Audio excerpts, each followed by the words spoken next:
Com os eventos recentes que aconteceram em Angola, muitas pessoas se perguntaram: será que Angola é mesmo um país democrático? Tudo isso me deu uma motivação de poder fazer um vídeo de explicar o que é a democracia. Então fica ligado nesse vídeo. Olá pessoal, daqui fala para vocês o vosso boy Henrique Stress para mais um vídeo no nosso canal, pessoal. Quem não está inscrito, subscreva no canal e deixa o vosso like porque é muito importantíssimo. E ativa o sininho das notificações para não perder nenhum vídeo. Para nós entender um pouco melhor o que é a democracia, vamos aprender com os criadores da palavra democracia, que significa em grego poder do povo. Não se sabe bem ao certo quem é o criador da democracia, mas os estudiosos afirmam que o pai da democracia é o ateniense Clístenes. Ele viveu em 509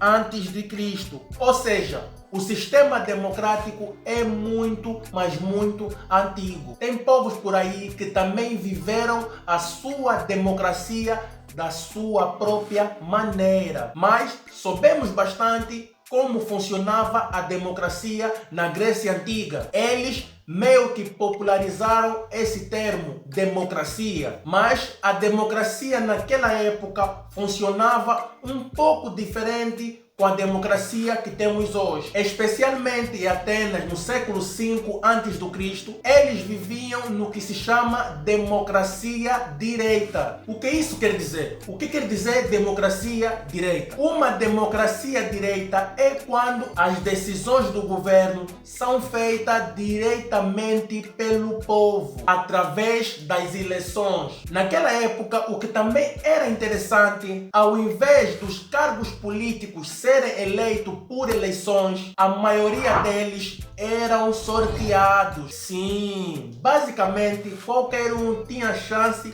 de conseguir um cargo político no governo, porque era feito sorteio, não dependia se você é rico, se você pode, se você é fulano, não, era simplesmente um sorteio. É como se hoje todos que quisessem ser deputados no parlamento fossem sorteados para fazer parte do parlamento nacional. Então, na prática, isso funcionava assim. Em Atenas, o governo tinha três partes principais, que eram a eclésia, o bolé e o dicastério. A eclésia era uma assembleia geral que se encontravam mais ou menos uma vez por mês. Lá discutiam assuntos diversos, davam discurso, discutiam estratégias militares, elegiam os próprios militares e também, se quisessem, declaravam guerra numa outra nação. Quem participava dessa assembleia era qualquer cidadão, homem e qualificado e maior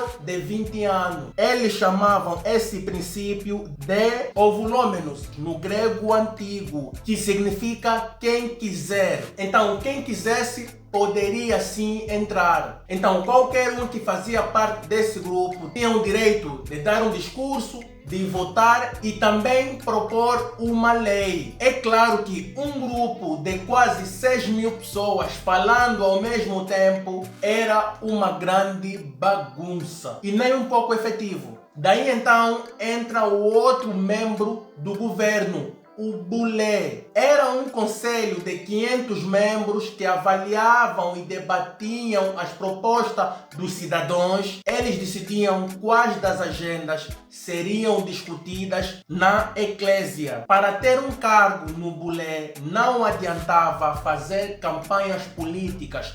Como eu te disse antes, eles eram eleitos por causa do sorteio. Os gregos antigos acreditavam que dessa maneira eles estavam a exercer a verdadeira democracia, porque evitava que pessoas com mais dinheiro, pessoas famosas, ganhassem sempre. Sim, porque dessa maneira o MPLA não ia durar 45 anos no poder, nem ficaria mais de 2 anos no poder. O sorteio era um mandato curto, normalmente só durava 1 ano. depois de um ano era feito um outro sorteio e entravam umas outras pessoas para decidir as coisas do povo. O terceiro órgão do governo era o dicastério. Esse órgão era o do juiz, o dos magistrados, e é parecido como o judiciário nos dias de hoje. Julgava, citava as leis e punia aquelas pessoas que não obedeciam às leis. Como não existia polícia naquela época,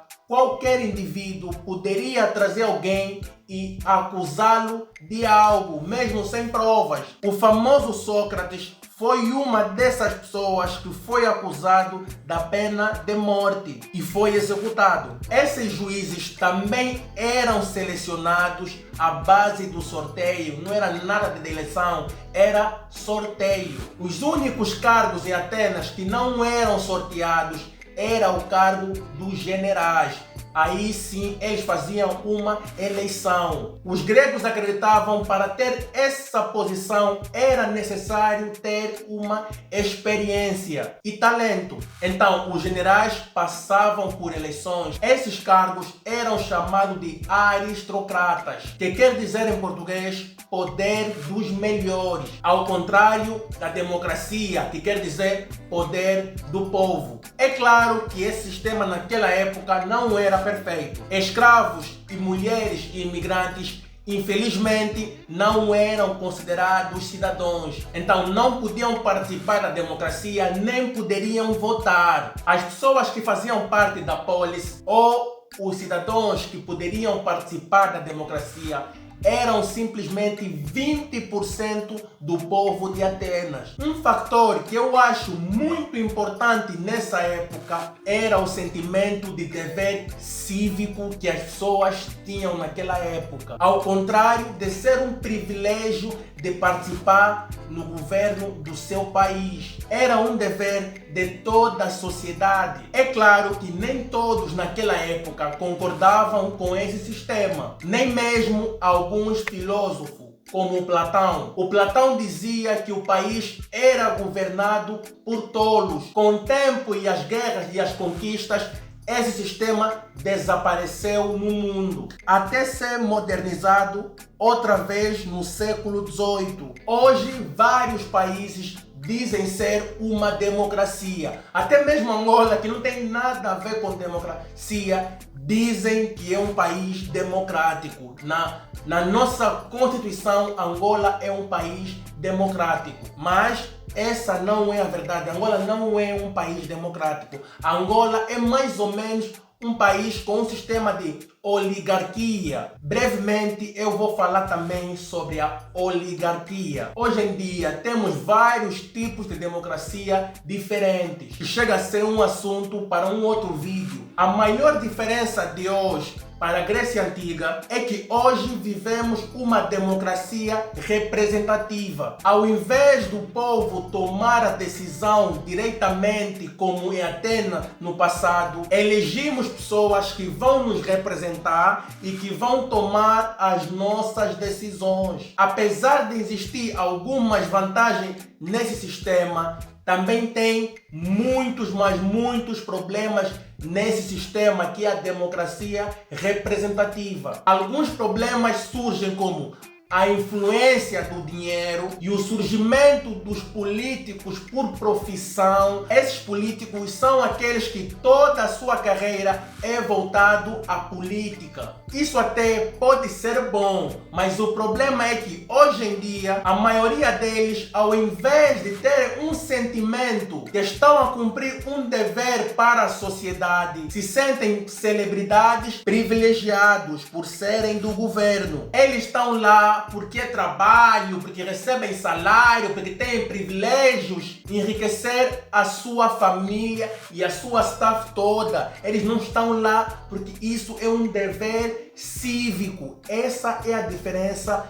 da democracia de hoje e a democracia do passado. Não faz sentido. Os políticos de hoje não estão pelo povo, estão por profissão, estão para ganhar dinheiro. Ao contrário de estarem lá porque realmente querem mudar o país e fazer o que é melhor para o povo. Eles não fazem isso, eles fazem o que é melhor para eles. Isso que o MPLA faz. Talvez seu sentimento de dever para com a sociedade surgir entre as pessoas no país, o angolano vai se tornar um povo mais étnico, um verdadeiro político. Não necessariamente alguém com cargo no governo, mas alguém que se preocupa com a sociedade. O que é que você acha? Será que, voltando às tradições da Grécia Antiga, poderia reforçar a democracia que temos hoje? Ou será que para sempre vamos ser governados por pessoas que só pensam